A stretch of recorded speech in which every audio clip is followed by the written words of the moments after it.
नमस्कार दोस्तों, मैं डॉक्टर अरुण सिंह। मैं गैस्ट्रोएंटरोलॉजिस्ट हूँ बंसल हॉस्पिटल में। आज हम बात करेंगे पीलिया के बारे में, जिसको हम अंग्रेजी में जॉन्डिस बोलते हैं। अगर आप इसकी सिंपल मीनिंग पे जाएं तो पीलिया का मतलब होता है पीलापन होना, और जॉन्डिस को हम बोलते हैं जब हमारी आंखों के अंदर जो सफ़ेद सी झिल्ली आपको दिखती है, जिसको हम स्क्लेरा बोलते हैं, उस पर पीलापन हो जाता है, जैसे एलोइस डिस्कलरेशन ऑफ स्क्लेरा, उसको हम जॉन्डिस बोलते हैं।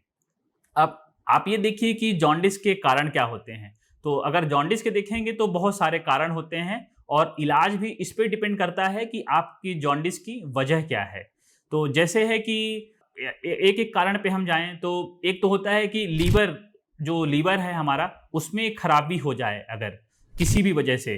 जैसे कि आप ये समझिए कि किसी वायरस के इन्फेक्शन की वजह से हो जाए, जिसको हम हेपेटाइटिस बोलते हैं, एक्यूट हेपेटाइटिस या क्रोनिक हेपेटाइटिस हो गया।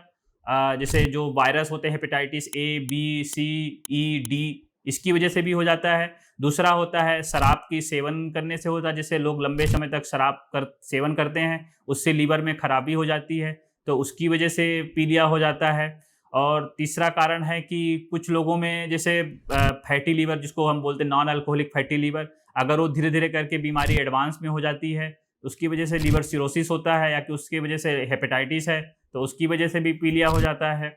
और जो दूसरे और कारण हैं, जैसे हम बात करें तो क्या होता है कि जैसे हमारे शरीर कुछ इन्फेक्शन और होते हैं। जैसे मान लीजिए कि अभी तो मलेरिया बहुत कम हो गया है।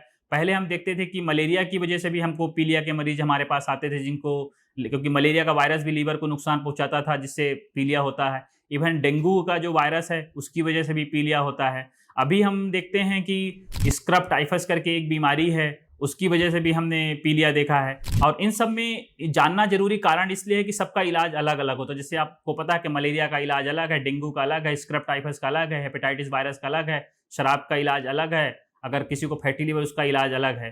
फिर कुछ कारण ऐसे हैं, जैसे कि क्या होता है कि आपकी जो पित्त की नली है उसमें रुकावट आ जाए, या कि किसी वजह से जैसे पित्त की नली में पत्थरी हो जाए, जिसको स्टोन बोलते हैं। स्टोन तो गॉल ब्लैडर स्टोन आपको पता होगा, लेकिन अगर वही स्टोन गॉल ब्लैडर से जा करके आगे सीवीडी में फंस जाता है तो वो बाइल को निकलने नहीं देता, उसकी वजह से भी पीलिया होती है। जैसे जिसको ऑब्स्ट्रक्टिव जॉन्डिस हम बोलते हैं।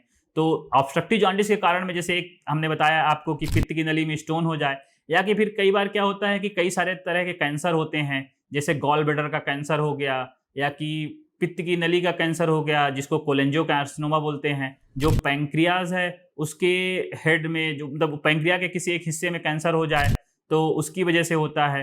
या कि छोटी आंत जो ड्यूडेनम हमारा जो होता है, वहाँ कोई परेशानी, तो इस तरह के जो कैंसर होते हैं ये भी ब्लॉकेज अगर कर देते हैं तो इसकी वजह से भी पीलिया। तो अगर यही है कि अगर ऑब्स्ट्रक्टिव जॉन्डिस, जिसको अगर पित्त की नली में ब्लॉकेज है, इसकी वजह से है, तो इसका इलाज अलग हो जाता है।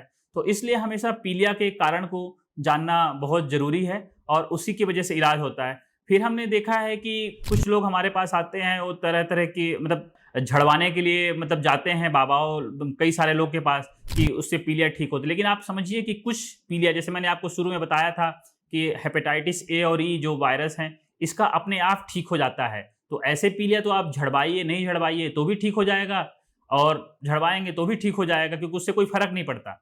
लेकिन क्या होता है, कुछ पीलिया के कारण ऐसे हैं जिनके लिए बहुत स्पेसिफिक इलाज चाहिए। अगर आप उसमें ध्यान नहीं देंगे और आप झड़वाने के पीछे पड़ेंगे तो बीमारी काफ़ी बढ़ जाती है, और फिर इलाज करना काफ़ी मुश्किल हो जाता है।